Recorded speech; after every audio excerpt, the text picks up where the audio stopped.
નમસ્કાર વિદ્યાર્થી મિત્રો. સમય સંખ્યાનો થેલો અને તેમાં આપણે અસમય સંખ્યાઓ પણ મૂકી તો શું સંખ્યા રેખા પર હજુ કોઈ સંખ્યા બાકી રહી હશે?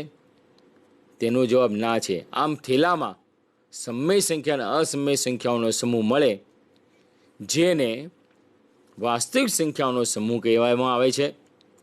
વિચાર કરો મિત્રો કે આજે સમય સંખ્યા આપણી પાસે હતી 8 પંચમાંશ છે, વર્ગમૂળવાળી સંખ્યા છે 99/77 છે, વર્ગમૂળમાં 215 છે, 34.5 છે, -7.078 છે, 99.5 સંખ્યા છે. આ બધી કેવી છે? અસમય સંખ્યાઓ છે. અને અસમય સંખ્યાઓનો સમૂહ જે છે એને આર કહેવાય છે. એને રિયલ નંબર્સ, વાસ્તવિક સંખ્યાઓ કેપિટલ આર વડે એને દર્શાવાય છે. આગળ વાત કરીએ મિત્રો, વાસ્તવિક સંખ્યાઓના જથ્થામાં આપણી પાસે પ્રાકૃતિક સંખ્યાઓ, પૂર્ણ સંખ્યાઓ, પૂર્ણાંક સંખ્યાઓ, સમય સંખ્યાઓ અને અસમય સંખ્યાઓનો પણ સમાવેશ થાય છે. આગળ વાત કરીએ મિત્રો, આવી બધી સંખ્યા લેતા મોટી યાદી તૈયાર થશે જેને વાસ્તવિક સંખ્યાઓનો જથ્થો કહીશું. સંકેતમાં આર વડે દર્શાવાય. રિયલ નંબર્સ આપણે અનેકવિધ રીતે આપણે કહી શકીએ કે 1.5 1 છે, 0 છે, 0.5 0.6 1 અને √2 3 એવી અનંત સંખ્યાઓ પણ કેવી છે? વાસ્તવિક સંખ્યાઓ છે. આમ વાસ્તવિક સંખ્યાઓ સમય અથવા અસમય સંખ્યા હોઈ શકે. આમ પ્રત્યેક વાસ્તવિક સંખ્યાનું સંખ્યા રેખા પરના એક અનન્ય બિંદુ તરીકે નિરૂપણ કરી શકાય છે. તેવી જ રીતે સંખ્યા રેખાનું પ્રત્યેક બિંદુ એ એક વાસ્તવિક સંખ્યા દર્શાવે છે. આ જ કારણથી સંખ્યા રેખાને વાસ્તવિક સંખ્યા રેખા કહેવામાં આવે છે. જોયું મિત્રો, રેખાનું પ્રત્યેક બિંદુ વાસ્તવિક સંખ્યા સાથે અને વાસ્તવિક સંખ્યાનું પ્રત્યેક સંખ્યા રેખાના પ્રત્યેક બિંદુ સાથે સંકળાયેલા છે. માટે એ સંખ્યા રેખાને વાસ્તવિક સંખ્યા રેખા પણ કહેવામાં આવે છે. આ મિત્રો આપણે યાદ રાખીશું. આગળ વાત કરીએ, પાયથાગોરસને આપણે જાણીએ છીએ. પાયથાગોરસે ત્રિકોણમાં કર્ણની લંબાઈનો વર્ગ કાટખૂણો બનાવતી બાકીની બાજુઓની લંબાઈઓના વર્ગોના સરવાળા બરાબર હોય છે. એ પાયથાગોરસે આપણને પરિણામ આપ્યું, એનો પ્રમેય પણ આપણને આપ્યો, જે ખૂબ જ ઉપયોગી છે. આજે પણ આપણે વિવિધ રીતે અને આગલા વર્ષોના અભ્યાસમાં પણ આપણે પરિણામનો ઉપયોગ અનેકવિધ રીતે જુદા જુદા પરિણામો મેળવવા માટે આપણે ઉપયોગ કરીએ છીએ. આગળ વાત કરીએ કે √2 એટલે વર્ગમૂળમાં 2 અસમય સંખ્યાનું સંખ્યા રેખા પર નિર્દેશન આપણે કરીએ. તો વિચાર કરો મિત્રો, અહીં એ બી જે છે એકમ અંતર ઓથી એ સંખ્યા રેખા ઉપર આપણે લઈએ છીએ, એ પણ બી એકમ અંતર લઈએ છીએ. અહીં કાટકોણ ત્રિકોણ ઓ એ બીમાં આપણે જોઈએ તો એ બી બરાબર 1 છે અને ઓ એ બરાબર કેવા છે? 1 અંતર છે. તો આપણે કહી શકીએ કે ઓબીનો વર્ગ એટલે પાયથાગોરસનું પરિણામ પ્રમાણે કર્ણની લંબાઈનો વર્ગ કાટખૂણો સમાવતી બે બાજુની લંબાઈઓના વર્ગોના સરવાળા બરાબર છે. એટલે ઓબીનો વર્ગ બરાબર ઓએનો વર્ગ વત્તા એબીનો વર્ગ. માટે ઓબીનો વર્ગ બરાબર 1નો વર્ગ વત્તા 1નો વર્ગ. 1નો વર્ગ બરાબર 1, અહીં પણ બી 1નો વર્ગ બરાબર 1, 1 વત્તા 1 એટલે 2. એટલે ઓબી વર્ગ બરાબર 2, માટે ઓબી બરાબર વર્ગમૂળમાં 2. એટલે ઓથી બીનું અંતર વર્ગમૂળમાં 2 થશે. ઓને કેન્દ્ર લો અને ઓબી જેટલી ત્રિજ્યા લઈને આપણે અહીં ચાપ મારીએ તો સંખ્યા રેખા પર ટી બિંદુ મળશે. જે ડી બિંદુ જે છે એટલે ઓથી ડીનું માપ જે આપણને જે છે એ વર્ગમૂળમાં 2 મળશે. એટલે કે વર્ગમૂળમાં 2 આ જે સંખ્યા હતી એને સંગત બિંદુ આપણે ડી બિંદુ કહીશું. એટલે કે ડીને સંગત સંખ્યા √2 આપણે સંખ્યા રેખા ઉપર સરળતાથી મેળવી શક્યા. જોયું મિત્રો, કેટલું સહેલું છે. પણ અહીં મહત્વનો મુદ્દો આવ્યો, પાયથાગોરસનું પ્રમેય, પાયથાગોરસનું પરિણામ કેવી રીતે લઈએ છીએ એ આપણને યાદ રહેવું જોઈએ. જો આપણને એ યાદ રહી જશે તો કોઈ તકલીફ ક્યાંય છે નહીં. ખ્યાલ આવે છે ને મિત્રો? જરૂર પડે ત્યાં અવશ્ય તમે નોંધ કરજો. આગળ આપણે વાત કરીએ બીજું એક પરિણામ. અસમય સંખ્યાનું સંખ્યા પર નિર્દેશન જોઈએ છે. આપણે વાત કરી કે વર્ગમૂળનો √2 જે હતા એ √2 આ રીતે નિર્દેશિત કરી શક્યા. આગળ વાત કરીએ કે √3 અસમય સંખ્યાનું સંખ્યા રેખા પર નિર્દેશન કરવું છે. તો અહીં આગળ જુઓ, એ થી બીનું અંતર જે છે એકમ અંતર લીધેલું છે. ઓ થી એ અંતર જે છે વર્ગમૂળમાં 2 છે. અને પાયથાગોરસના પ્રમેય અનુસાર ત્રિકોણ OABમાં OBનો વર્ગ બરાબર OAનો વર્ગ વત્તા ABનો વર્ગ, માટે OBનો વર્ગ બરાબર √2નો વર્ગ વત્તા 1નો વર્ગ, માટે √2 બરાબર 2 થશે, 1નો વર્ગ બરાબર 1 થશે, માટે 3 થયા. OB વર્ગ બરાબર 3 થયા, પણ OB મારે મેળવવા છે O થી બીનું, માટે વર્ગમૂળમાં 3 થશે. ઓને હવે O કેન્દ્ર લઈ OB ત્રિજ્યાનો ચાપ લો, જે સંખ્યા રેખાને D બિંદુમાં છેદશે, જે O થી D અંતર જે છે મારું વર્ગમૂળમાં 3 મળશે. એટલે કે વર્ગમૂળમાં 3 એ સંખ્યા રેખાઓ પર ને સંગત બિંદુ દર્શાવતું ડીને સંગત √3 જે આપણને મળે છે, જે આપણે જોઈતું હતું. આગળ વાત કરીએ મિત્રો, સ્વાધ્યાય 1.2 નું પહેલું પરિણામમાં પહેલા દાખલામાં નીચેના વિધાનો સત્ય છે કે અસત્ય કારણ સહિત જવાબ આપો. દરેક અસમય સંખ્યા એ વાસ્તવિક સંખ્યા છે. બીજું વિધાન છે, સંખ્યા રેખા પરનું દરેક બિંદુ કોઈક પ્રાકૃતિક સંખ્યા m માટે વર્ગમૂળમાં m સ્વરૂપનું હોય છે. અને ત્રીજું વિધાન છે, દરેક વાસ્તવિક સંખ્યા એ સમય સંખ્યા છે. આ પરિણામને આપણે શું કરવું છે? કારણ સહિત એના જવાબ આપવા છે. જોઈએ મિત્રો, દરેક અસમય સંખ્યા એ વાસ્તવિક સંખ્યા છે. જવાબમાં આ વિધાન સત્ય છે, કારણ કે વાસ્તવિક સંખ્યાનો સંગ્રહ એ સમય સંખ્યાઓ અને અસમય સંખ્યાઓથી બને છે. એટલે આ વિધાન કેવું છે? સત્ય છે. બીજું આપણે જોઈએ, સંખ્યા રેખા પરનું દરેક બિંદુ કોઈક પ્રાકૃતિક સંખ્યા m માટે વર્ગમૂળ m સ્વરૂપનું હોય છે. આ વિધાન અસત્ય છે, કારણ કે કોઈ પણ ઋણ સંખ્યા એ કોઈ પ્રાકૃતિક સંખ્યાનું વર્ગમૂળ નથી હોતી, માટે આ વિધાન કેવું છે? અસત્ય છે.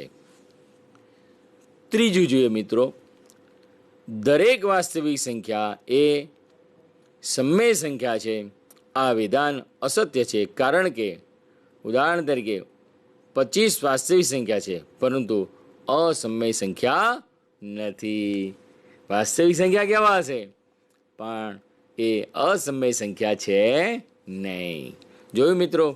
એટલે આપણને જ્યારે સ્વાધ્યાયમાં ક્યારેક એવી રીતે નિર્દેશિત કરવામાં આવતું હોય કે આપણે કારણ સહિત આપો, તો આપણે સરળતાથી આપણે જોયું કે વાસ્તવિક સંખ્યા 25 કહેવાય, પણ એ અસમય સંખ્યા નથી. જોયું? 25 વાસ્તવિક સંખ્યા છે, પરંતુ અસમય સંખ્યા છે નહીં. આ આપણે ધ્યાન રાખીશું. મિત્રો, ઘણી વખતે આ બધા વિદ્યાર્થીઓ ક્યાંક ને ક્યાંક ભૂલ કરી દેતા છે. આપણાથી ભૂલ થાય નહીં, અને બહુ ચીવટતાથી કારણ સહિત આ વિધાન અસત્ય છે દર્શાવી એનું કારણ આપણે સચોટ રીતે આપવું જોઈએ, જેથી કરીને આપણને પૂરેપૂરા ગુણભાળ મેળવી શકીએ. આગળ વાત કરીએ, બીજું જોઈએ, શું દરેક ધન પૂર્ણાંકનું વર્ગમૂળ અસમય સંખ્યા હોય છે? જો ના, તો એવી એક સંખ્યાનું ઉદાહરણ આપો જેનું વર્ગમૂળ સમય સંખ્યા હોય. તો પહેલી વસ્તુ કે દરેક ધન પૂર્ણાંકનું વર્ગમૂળ અસમય હોય છે, તો ના, એવું જરૂર નથી. તો આપણે ઉદાહરણ લીધું છે. ઉદાહરણ તરીકે વર્ગમૂળમાં 25 જે છે એનું મૂલ્ય આપણને 5 મળે છે.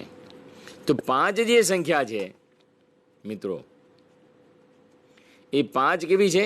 એક સમય સંખ્યા છે, જે આપણે મેળવવાનું હતું. કારણ કે 25નું વર્ગમૂળ શું થાય? 5. અને કેવી રીતે એ આપણે જોઈએ. વર્ગમૂળમાં 25 છે, તો 25ની જગ્યાએ શું લખાય? 5નો વર્ગ. વર્ગમૂળની નિશાની જે છે એની જગ્યાએ શું લખાય? 1/2. તો 5નો વર્ગ કૌંસ પૂરો એની બહાર 1/2, કૌંસની અંદરની ઘાત બહારની ઘાતનો ગુણાકાર, 2 ઉડી જશે તો 5ની ઉપર 1 ઘાત, માટે 5.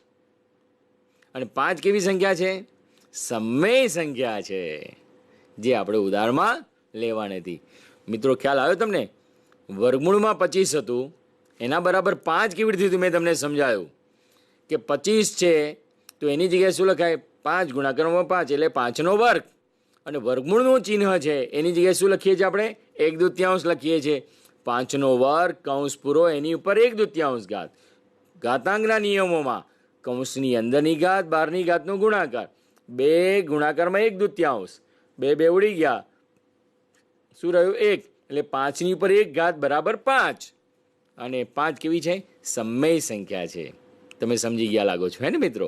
આગળ આપણે જોઈએ ત્રીજો જે દાખલો જે છે કે વર્ગમૂળમાં 5 અસમય સંખ્યાનું સંખ્યા રેખા પર આપણે નિર્દેશ કરવું છે. મિત્રો અહીંયા આગળ આપણે સંખ્યા રેખાઓ પર ઓથી એનું અંતર જે છે એ 2 એકમ લઈશું. એથી બીનું અંતર કેટલું લઈશું આપણે? 1 એકમ છે. ત્રિકોણ OABમાં આપણે પરિણામ જોઈએ તો પાયથાગોરસ પ્રમેય મુજબ OBનો વર્ગ બરાબર OAનો વર્ગ વત્તા ABનો વર્ગ. અહીં આગળ OBનો વર્ગ બરાબર આપણી પાસે 2નો વર્ગ, OA બરાબર 2 છે એટલે 2નો વર્ગ વત્તા AB બરાબર 1 છે એટલે 1નો વર્ગ, 2નો વર્ગ 4 વત્તા 1 એટલે કેટલા થઈ ગયા? 5. એટલે OB વર્ગ બરાબર કેટલા થઈ ગયા મિત્રો? 5 થઈ ગયા. માટે OB બરાબર વર્ગમૂળમાં 5. હવે ઓને કેન્દ્ર લો, આ O અહીંયા આગળથી કેન્દ્ર લેવાનું અને OB જેટલી ત્રિજ્યા લઈ અને આપણે અહીંયા આગળથી શું કરશું? ચાપ મારીશું, જે સંખ્યા રેખાને D બિંદુમાં છેદશે. એનો અર્થ એવો થઈ ગયો O થી Dનું માપ કેટલું થઈ ગયું મારે? વર્ગમૂળમાં 5 છે, જે આપણે સંખ્યા રેખાઓ પર મેળવવાનું હતું. સમજાય છે ને મિત્રો? આ રીતે ક્રમશઃ વર્ગમૂળમાં 6, વર્ગમૂળમાં 7, વર્ગમૂળમાં 8 અનેકવિધ સંખ્યાઓ, અસમય સંખ્યાઓને સંખ્યા રેખાઓ પર સરળતાથી આપણે દર્શાવી શકીએ છીએ. આગળ વાત કરીએ મિત્રો, બીજું પરિણામ જોઈએ. વર્ગમૂળ કુંતલ રચના. મિત્રો તમે આપણે જોયું હતું કે ત્રિકોણ OBAમાં O થી Aનું માપ 1 એકમ અંતર, A થી Bનું માપ 1 એકમ અંતર. પાયથાગોરસ પ્રમેય અનુસાર OBનો વર્ગ બરાબર OAનો વર્ગ વત્તા ABનો વર્ગ. 1નો વર્ગ 1, અહીંયા પણ 1નો વર્ગ 1 એટલે એનો અર્થ થયો OAનો વર્ગ વત્તા ABનો વર્ગ. 1નો વર્ગ વત્તા 1નો વર્ગ, 1 વત્તા 1 એટલે 2.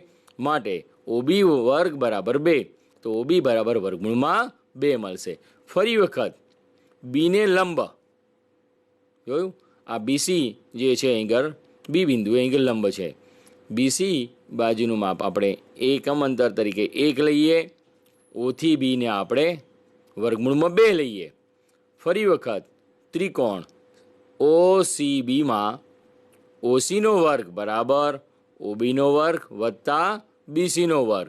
OB બરાબર વર્ગમૂળમાં 2નો વર્ગ વત્તા 1નો વર્ગ. વર્ગમૂળમાં 2નો વર્ગ 2 થશે અને 1નો વર્ગ 1, 2 વત્તા 1 3 એટલે OC વર્ગ બરાબર 3. માટે OC બરાબર વર્ગમૂળમાં 3 થશે. C બિંદુએ DC લંબ લઈએ આપણે તો DC બરાબર એકમ અંતર 1, DC બરાબર 1 અને O થી C બરાબર વર્ગમૂળમાં 3 છે. પાયથાગોરસ પ્રમેય અનુસાર ત્રિકોણ ODCમાં OD જે છે મારો કર્ણ છે, ODનો વર્ગ બરાબર DCનો વર્ગ વત્તા OCનો વર્ગ. OC બરાબર વર્ગમૂળમાં 3નો વર્ગ વત્તા 1નો વર્ગ. વર્ગમૂળમાં 3નો વર્ગ એટલે કે 3 થશે, 1નો વર્ગ 1 થશે, 3 વત્તા 1 4. માટે OD વર્ગ બરાબર 4 અને OD બરાબર 4નું વર્ગમૂળ 2. એનો અર્થ એવો થઈ ગયો O થી Dનું માપ કેટલું થશે? મારી પાસે 2 એકમ મળશે. મિત્રો આ રીતે ક્રમશઃ લેતા જાઓ તો આપણને આવી સરસ મજાની વર્ગમૂળ કુંતલ રચના મળશે. ફરી વખત અહીં 2નો વર્ગ વત્તા 1નો વર્ગ, 2નો વર્ગ 4 વત્તા 1 5. ફરી વખત અહીં કોઈ બિંદુ લઈશું અને પાછો O થી O ને E અહીં લઈએ તો O થી E અંતર જે થશે આપણી પાસે વર્ગમૂળમાં કેવા થશે? 5 થશે. એવી રીતે વર્ગમૂળમાં 6, વર્ગમૂળમાં 7, વર્ગમૂળમાં 8 ક્રમશઃ અનેકવિધ પરિણામો વર્ગમૂળ કુંતલ રચનામાં સરસ રીતે આપણે દર્શાવી શકીએ છીએ. ખ્યાલ આવે છે ને મિત્રો? મહત્વનો મુદ્દો અહીંયા આગળ પાયથાગોરસનો પ્રમેય છે કે કાટકોણ ત્રિકોણમાં કર્ણની લંબાઈનો વર્ગ કાટખૂણો સમાવતી બે બાજુની લંબાઈઓના વર્ગના સરવાળા બરાબર હોય છે. જોયું મિત્રો, કેટલું સહેલું છે. અને આથી કુંતલ રચના મેળવી શકાય અને આપણે સંખ્યા રેખા ઉપર અસમય સંખ્યા કોઈ પણ નિર્દેશ કરી શકાય છે.